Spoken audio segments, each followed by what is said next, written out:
얼굴 근육을 좀 푸시고 옆 사람을 보면서 사랑스럽게 인사하겠습니다.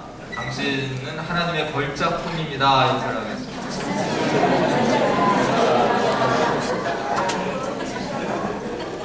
앞면 근육을 이렇게 피시고 끝까지 우리가 예배에 임하셨으면 좋겠습니다. 제가 좀 예배 시간에 영상 보는 것을 조금 이렇게 꺼려 했는데 이제 좀 생각을 바꿨습니다. 그래서 예배에 도움이 되고 또 하나님 말씀과 또 이 설교에 필요하다라면 제가 좀 자주 좀 보기로 했습니다. 그래서 오늘도 준비한 영상을 하나 잠깐 보고 하나님 말씀을 듣도록 하겠습니다. 우리 방송실 영상 잠깐 틀어주세요. 우리 아이들이 런닝맨을 보는데 제가 잠깐 보다가 좀 이번 주 설교하고 좀 맞아서 그 부분만 이렇게 좀 있는 부분을 찾았습니다.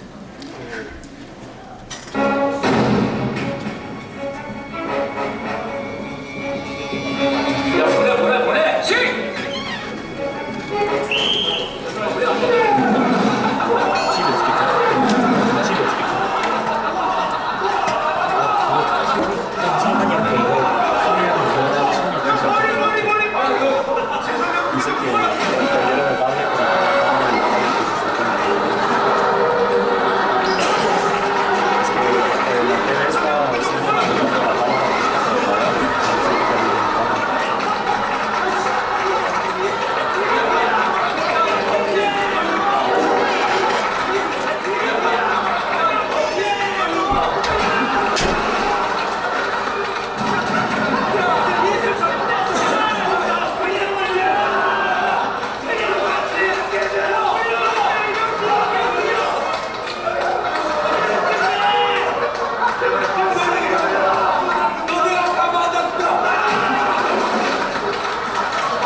이렇게 뿌리시면서 쓰실 수 있게. 내 마음에 임신을 갖다가 내 지역스러운 내적 김종국이다. 열받아.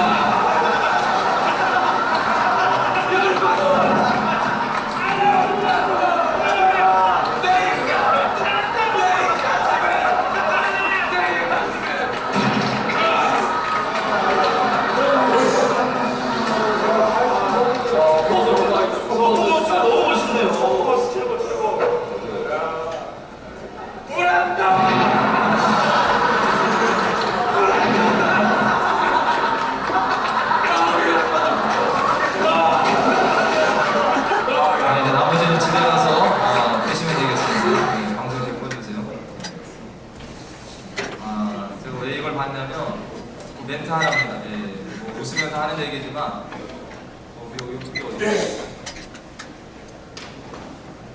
이 몸에 묻은 진흙은 물로 닦지만 내 마음의 진흙은 누가 어떻게 닦을 것이냐고 이제 막 외치잖아요. 그거 보려고 잠깐 봤습니다. 어제도 우리가 또 화요일 날에도 제가 잠깐 다른 어떤 성도님들에게는 이걸 함께 나누는데 오늘 인간이에 대해서 잠깐 좀 이해를 돕고 말씀을 보도록 합니다. 화요 성경 공부에 지금 우리 장로님들, 권사님, 안지집사님 이렇게 같이 공부를 하고 있는데 인간에 대해서 우리가 잠깐 살펴봤습니다. 인간. 우리 인간은 누굽니까? 우리 인간은 세상적으로 하면 사람들 진화론을 이야기하지만 우리 성경 안에서 우리 하나님을 믿는 사람들은 우리 사람은 하나님의 피조물이다라고 이야기를 합니다. 하나님의 형상대로 지음을 받은 하나님의 이 충성을 담은 그러한 존재인데 2분설과 3분설 뭐 이런 것도 있습니다. 우리 성도님들 잠깐 뭐 들어보시면 좋겠지만 2분설이라고 하는 것은 그런 하나님께서 창조하신 인간이 두 가지 구성 요소를 가지고 있다. 그래서 영혼과 육체가 같이 결합이 되어서 하나의 인간이 되었다라는 것이고, 이 3분설이라고 하는 주장은 영과 혼과 또 육이라는 어떤 이것을 각각 구분을 해서 인간 존재를 이야기하고 있습니다. 근데 이제 대체적으로 저나 우리 장로교 쪽에서는 이제 2분설적인 우리 성경을 통해서 보면 인간은 어떤 것과 어떤 것이 있습니까? 육체와 영혼으로 그렇게 구성이 되어 있다는 겁니다. 근데 이번에 이제 화요일날 성경 공부를 하면서는 우리가 이제 안토니 후쿠마라고 하는 한 신학자의 견해를 우리가 또 살펴보았는데, 지금까지는 너무나도 이렇게 인간을 영혼과 육체 이런 두 가지로 구분지어서 자꾸 생각을 하려고 하는데, 이제는 우리가 그런 생각을 하지 말고 전인이다라는 생각을 갖자. 물론 그러한 영혼과 육체가 있지만 그것이 결합이 되어져서 하나의 단일체로서의 사람이다라고 하는 이해를 이렇게 안토니 후쿠마가 주장하는 이것을 살펴보았습니다. 그래서 우리가 사람을 볼 때는 어떻게 봐야 되겠습니까? 그 사람은 하나님의 형상대로 지음을 받은 사람인데, 또 우리가 안으로 들어가 보면 바로 이런 겉사람도 있고 속사람도 있는 이러한 영혼과 육체의 사람이 또 있구나를 우리가 함께 볼 수 있으면 좋겠다라는 겁니다. 이러한 어떤 사실들을 알고 사람들을 보면 어떤 차이가 있겠습니까? 이제 우리가 사람을 보는 이 자세와 태도가 달라지게 될 수도 있다라는 겁니다. 우리가 이 방금 전에도 영상을 봤지만 이 사람은 어떻습니까? 눈에 보이는 이 육체가 있습니다. 그래서 우리가 사람들에게 이 육체에 해를 가하는 것을 상당히 두려워하고 우리는 그런 것을 하지 않습니다. 우리가 옆에 사람 몸들게 때리거나 피가 나도록 상처를 낸다거나 이런 일은 우리가 정말로 이렇게 깜짝 놀라면서 어휴 내가 이렇게 때렸더니 멍이 들었어, 또 피가 났어, 이런 것을 우리가 막 놀랍니다. 그런데 우리가 반면에 말을 하거나 어떤 행동들을 통해서 이 상대방의 속사람이 다치는 것들은 우리가 생각을 해보고 사냐라는 거죠. 우리가 이러한 어떤 사람을 바라볼 때 이 두 가지를 함께 보면서 그것이 결합이 되어 있는 한 사람을 볼 수 있어야 된다는 겁니다. 그래서 우리는 상대방에게 내가 어째 실수를 다해서 멍이 들게 하거나 피가 나게 하는 것도 그 사람에게 어떤 해를 가하는 거지만, 우리가 말 한마디를 실수해서 그 사람 속에 씻을 수 없는 어떤 그런 수치감, 모멸감, 또 성경적으로 하자면 그것으로 인해서 믿음의 삶에 실족되는 일들이 있어서는 안 된다는 겁니다. 우리가 이런 것들을 주의해야 되고, 우리 교회 안에서 크리스찬들은 정말 이런 것들을 더욱더 바라보고 조심하고 살아가야 되는 일들이 우리 크리스찬에게 필요하다는 겁니다. 우리 주님께서는 그런 면에서 내 몸을 사랑하듯 내 이웃을 사랑하라고 그렇게 말씀하십니다. 내가 그런 어떤 육신의 상해를 받지 않고 내가 속사람이 그렇게 상처를 받지 않고 하듯이 다른 사람을 대할 때도 그 사람의 육체를 보호하는 것뿐만 아니라 그 사람의 속사람이 그렇게 상처받지 않도록 그렇게 우리는 사람들을 대하고 사랑하고 살라라는 것이 주님의 말씀이 된다는 겁니다. 우리는 정말로 끝이 없습니다. 저는 이번에도 참 이런 생각을 하게 되는데, 하나님에 대하여서도 우리가 끝없이 배워야 되겠다. 그런데 이제 사람에 대해서도 끝없이 배워야 되겠다라는 생각을 또 하게 됩니다. 우리가 사람을 계속 연구를 해야 됩니다. 우리 옆에 있는 분들도 그렇고 집에서 남편과 아내도 그냥 우리가 이렇게 만나 살지만 사실은 학습이 필요한 겁니다. 동의하시나요? 우리가 남편과 아내로 살아가지만 그 남편에 대한, 아내에 대한 공부를 끊임없이 하고 그 이해를 하고 우리가 살아가야 된다는 겁니다. 제가 이번 주 수요일 날에 참 그런 생각을 하게 되었는데, 우리 큰 녀석이 예배를 따라왔어요. 그래서 좀 일이 있어 왔는데, 이 예배가 끝나고 저희 큰 녀석하고 집에를 이렇게 함께 돌아가는데 아내가 이런 이야기를 합니다. 정말 오래간만에 큰 아들과 이렇게 엄마 아빠 단 이렇게 셋이서 이렇게 차를 타본 게 오래간만이다 라고 얘기를 하는데, 정말 그렇더라고요. 태어날 때는 가장 많이 사랑을 받았고 이렇게 양가 부모님들에게도 사랑을 받았었는데 정말로 그 동생들이 태어나고 나서 큰 녀석을 이렇게 따로 떼어놓고 생각을 하거나 이렇게 한번 그 아이에게 사랑을 베풀어줬던 적이 없는 거예요. 그래서 가는 김에 시간도 늦었지만 9시 반인가 수요일에 끝나고 그래서 이제 맥도날드에 가서 이따가 좀 달짝지근하게 이따가 코코아 3잔을 놓고 이렇게 앉아서 마셨습니다. 근데 아내는 그 녀석하고 대화를 막 하는데 저는 뭐 할 얘기가 굳이 없는 거예요. 그 상황이 조금 묘하게 저에게 이렇게 전달되는 겁니다. 아, 정말 내가 아들을 늘 이렇게 한 집에 살았지만 정말 이 아들 녀석과 내가 대화를 해보고 산 일이 없었구나 이런 생각이 들더라고요. 근데 어느덧 큰 녀석은 벌써 이렇게 변성기가 찾아오고 이렇게 뭐 성김도 찾아오고 정말 너무 많이 자란 거예요. 이 시간 동안 제가 아들과 대화를 해본 시간이 없는 겁니다. 그래서 제가 정말 저는 이 교육학도 공부를 했고 근데 예전에 배운 게 뭐 지금 남아있는 것도 없고 새로이 아이를 내가 이해하기 위해서 공부를 해야 되겠다. 그래서 제가 이제 그 유튜브에서 사춘기 아이를 대하는 법 이렇게 쳐서 요즘 아이들에 대한 이런 교육을 제가 받았습니다. 그랬더니 요즘에 그 강사들이 이야기를 하는데 옛날 사람들과 확실히 틀리죠. 근데 요즘 아이들은 정말로 예전과 다르게 풍성하게 그런 넉넉함 속에서 자라났고 우리 아이들은 정말로 또 많은 부모의 사랑도 받고 정말 인터넷이나 이런 것들로 인해서 아이들이 다르다는 겁니다.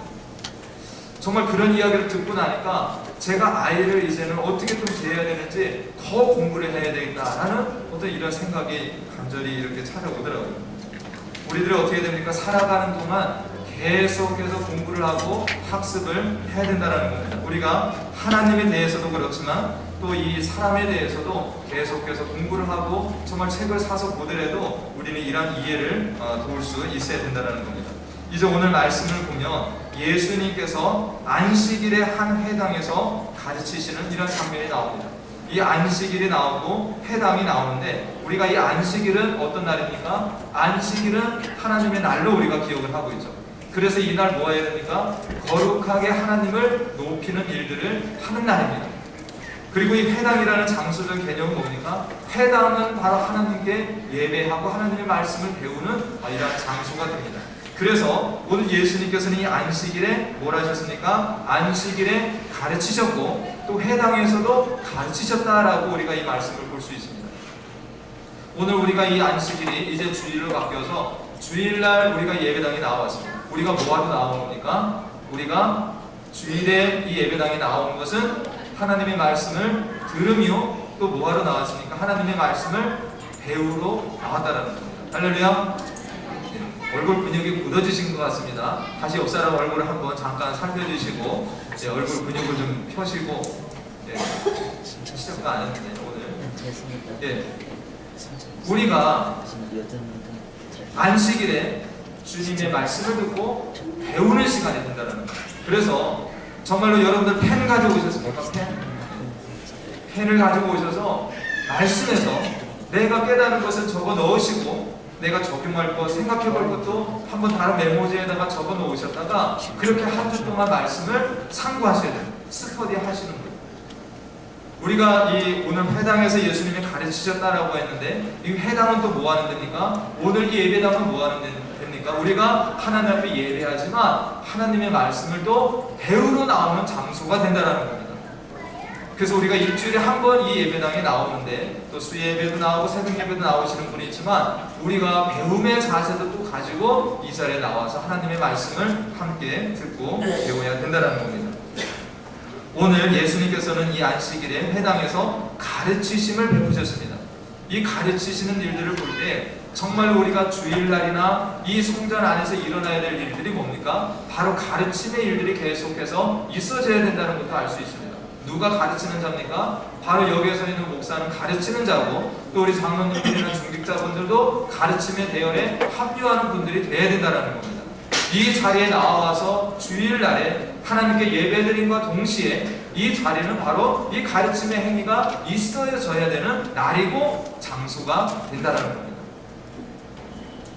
오늘 예수님께서 이런 가르치심을 하실 때 주님께서 모르는 어떤 일들을 가르치시는 것은 절대 아닙니다. 바로 예수 그리스도께서는 진리고 바로 예수 그리스도께서는 정말로 모든 것을 다 아시는 분께서 이 가르침을 사람들에게 베풀고 계시다라는 겁니다. 이러므로 우리는 정말로 믿는 사람으로서 어떤 지식 습득이라고 하는 것을 우리가 배척할 것이 아니라 믿는 사람들은 다 배우는 자고 나중에 가서는 가르치는 자가 되어야 된다는 겁니다. 우리는 정말로 이 신앙생활을 하면서도 그냥 나의 어떤 경험이나 어떤 나의 어떤 추측이나 상상 이런 것으로 믿음 생활을 하고 살아가서는 안 된다는 겁니다. 우리가 신앙생활을 하는 것도 마땅히 배워야 하고 그 배운 것들을 토대로 해서 내가 나중에 또 다른 사람들에게 가르치는 일들을 하고 살아야 된다는 겁니다.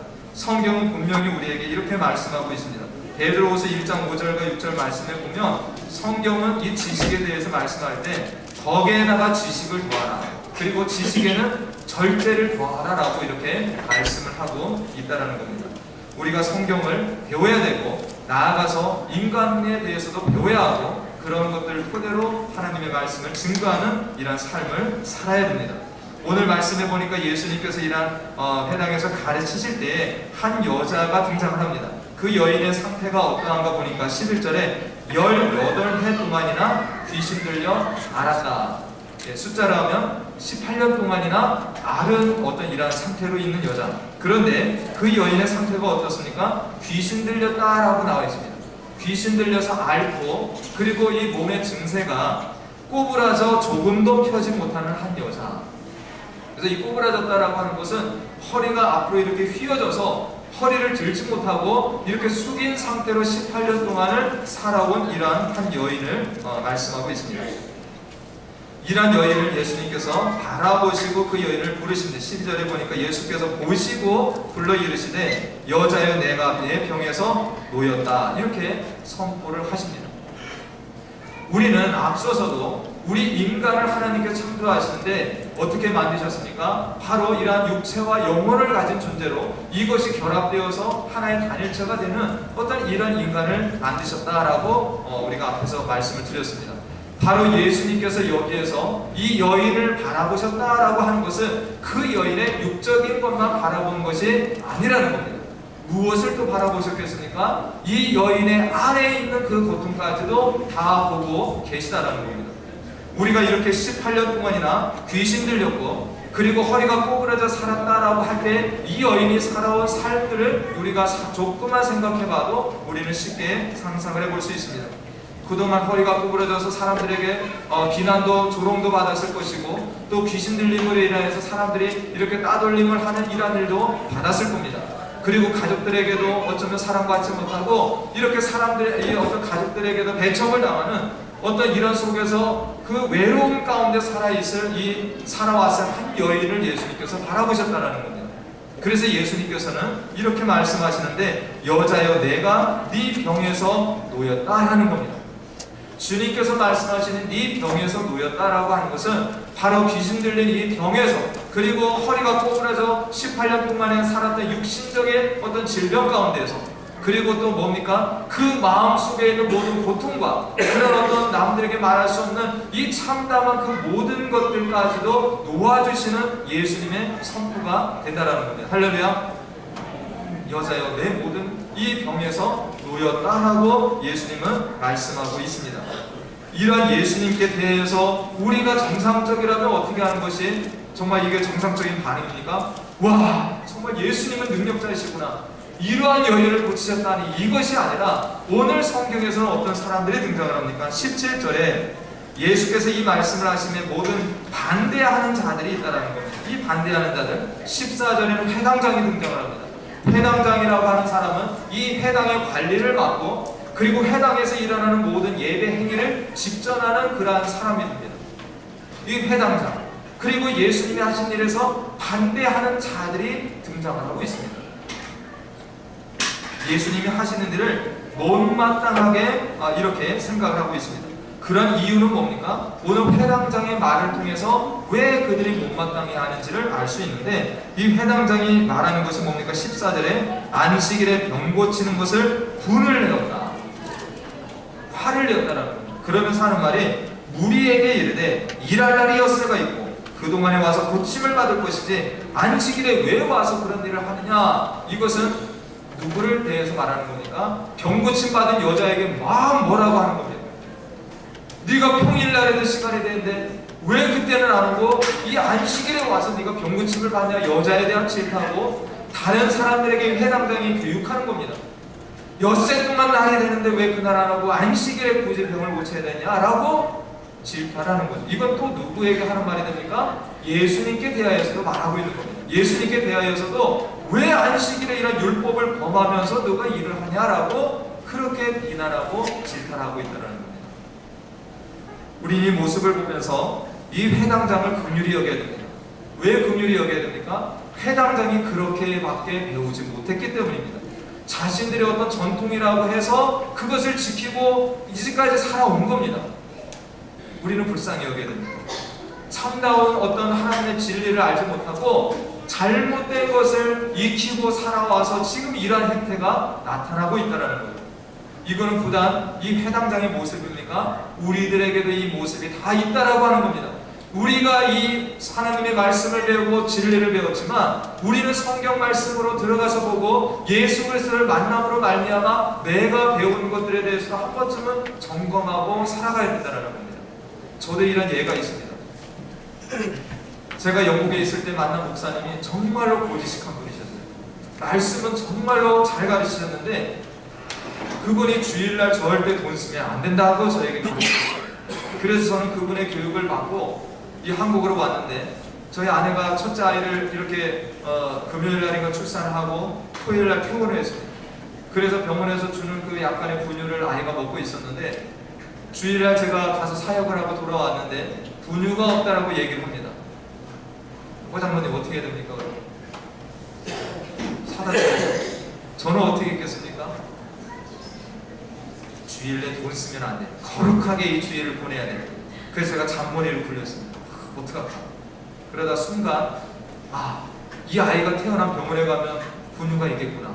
그래서 거기에 쫓아가서 그 분유를 좀 얻어다가 먹이고 내가 내일 사다가 줘야지. 그렇게 해서 제가 그 병원을 쫓아갔습니다. 그리고 가서 얘기를 했죠. 어제 태어난 아이 아빠인데 분유가 떨어졌다. 근데 내가 내일 사다 줄 테니까 좀 꿔줘라. 그래서 그분이 그 간호사가 분유통 2개를 주더라고요. 제가 내일 사다 주겠다고 하고 왔는데 아내가 그걸 두고두고 얘기를 하는 겁니다. 정말 고지식했다고. 저런 남편과 내가 어떻게 평생을 살까 걱정도 했을 것 같습니다. 근데 왜 그랬을까요? 저는 그렇게 가르침을 받았기 때문에 말씀대로 살려고 했던 겁니다. 우리가 이렇게 배움이 중요합니다. 그러나 그 배운 말을 말씀으로 들어가서 우리는 점검을 하고 다시 한번 제가 지금도 그렇게 하겠습니까? 지금은 아닙니다. 그래서 지금은 제가 또 말씀을 이렇게 더 교육을 받고 제가 신학 공부를 하고 좀 제가 지금 많이 좀 그런 데에서 자유로운 이런 모습을 여러분들도 보고 계시죠?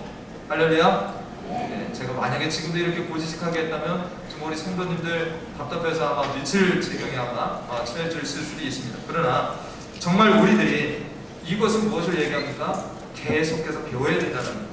오늘 저는 안타까운 것이 이 회당장이 이렇게 화를 내고 할 것이 아니라 뭐 하면 됩니까? 바로 예수님을 가르치는 자리에 회당에 와서 이 천국 비밀을 알려주시고 바로 사람들에게 참된 진리가 무엇인지 알려주고 계신 겁니다. 이 회당장이 정말로 그 예수님의 존재를 인정하고 배웠다라고 한다면 이에게도 자유가 있을 터인데 예수님이 그렇게 가르치시는 것을 듣다가 이 일을 하셨을 때 오히려 예수님께 대해서 분을 내고 그 장면은 뭘 얘기하는 겁니까? 오히려 예수님을 가르치려고 드는 겁니다. 이럴 때 우리가 하는 말이 있죠. 공자 앞에서 뭐 한다는 겁니까? 문자를 쓴다. 지금 회당장과 이 사람들이 예수님 앞에서 정말로 이 그런 얼토당토한 이런 일을 지금 행하고 있다는 겁니다. 우리가 흔히 하는 말이 무식하면 용감하다는 말도 있습니다. 정말 이 회당장이나 반대자들은 하나님의 참된 비밀을 잘 알지도 못하면서 용감하게 예수님 앞에 그리고 사람들을 막 더 예수님 앞에서 가르치려고 드는 이러한 모습을 보이고 있습니다. 정말 우리들도 이러한 자신의 모습을 발견할 수 있어야 됩니다. 우리도 정말 이러한 무지 가운데서 오히려 내가 살아가면서 내가 무지를 사람들에게 가르치려고 하지 않는지 그래서 우리들은 뭐 해야 됩니까? 정말로 말씀을 계속해서 연구하고 기도하면서 주님을 만나고 참된 복음의 비밀을 깨닫기 위해서 우리는 애를 쓰고 살아야 된다는 겁니다. 저도 예전에 정말 이 하나님의 말씀을 모르고 살았던 옛날을 회상하면 정말로 제가 너무나도 무지했다라는 것을 두고두고 이렇게 정말 이렇게 깨닫고 정말 아쉬워하는 이런 때가 있습니다. 저도 이전에 성경 조금 보고 깨달을 때 막 의기양양했습니다. 제가 성경을 다 깨달았냐? 정말로 교만해가지고 극동방송에 나오는 목사님들 설교를 듣거나 예배 가서 목사님의 설교를 들을 때 이 비판의 잣대만 이렇게 갖다 들이댑니다. 성경 몇 구절 조금 아는 거 가지고서 설교를 들을 때마다 목사님의 설교가 어떻고 비판하고 판단하고 하나 은혜가 되지 않는 이런 삶을 제가 오랫동안 살았습니다. 그래서 아까 말씀드렸던 영국에 있는 목사님을 만났을 때에도 제가 예배 시간이 2시간이 될 때 2시간 동안 성경 강론을 계속 할 때도 꼬투리를 잡으려고 제가 온갖 애를 쓰고 금요일날 저녁에 성경 공부를 청년들이 모여서 성경을 하나 본문에 있습니다. 돌아가면서 성경을 읽은 것을 이야기를 하는데 어떤 사람은 제대로 이야기를 하고 대부분의 사람들은 성경을 엉뚱하게 이야기를 합니다. 저도 그 중에 한 사람이었습니다. 같은 성경 본문을 읽고도 엉뚱한 이야기를 하는 이단과 같은 이러한 삶을 제가 살았습니다. 정말 포기하고 싶지 않더라고요. 목사님이 조목조목 성경으로 들어가서 이렇다 저렇다 설명을 해도 인정하고 싶지 않았습니다. 갑자기 제가 살아온 날들을 포기해야 되는 이런 마음이 있었어요.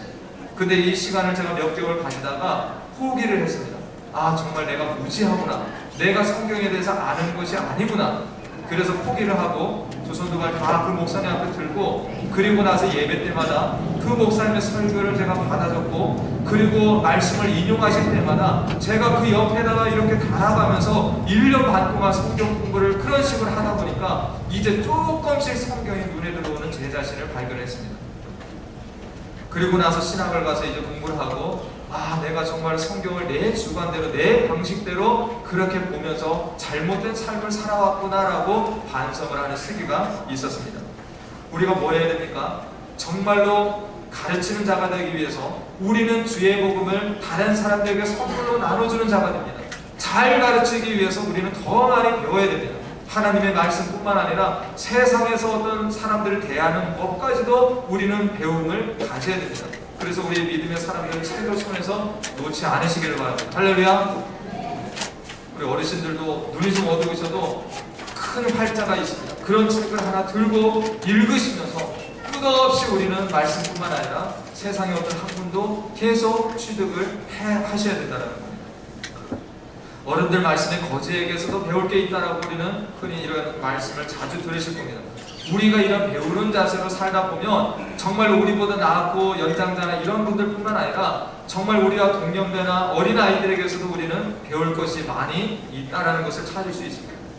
저도 이 과테말라에 와서 많이 배우고 있습니다.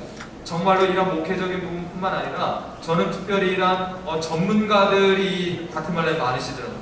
저는 이전에 봉제에 대해서 몰랐습니다. 그런데 정말 여기에서 봉제 전문가, 재단 전문가도 만나보고 그리고 정말 이런 중국에 다니시면서 무역하시는 이런 무역 전문가를 만나보면서 참 각 분야에서 이런 자기 분야에 탁월하게 사시는 분이 많이 있다는 것을 제가 보게 됩니다. 제가 예전에는 어떤 한 여자 이 봉제를 몇십 년 동안 하셨다는 분을 잠깐 만났는데 정말 그분도 이 전문 기술이 대단하시더라고요. 그러면서 이 전문 기술뿐만 아니라 400명, 500명 되는 현지인들이 이렇게 다루시는 얘기를 들으니까 제가 막 감탄이 절로 나오는 겁니다.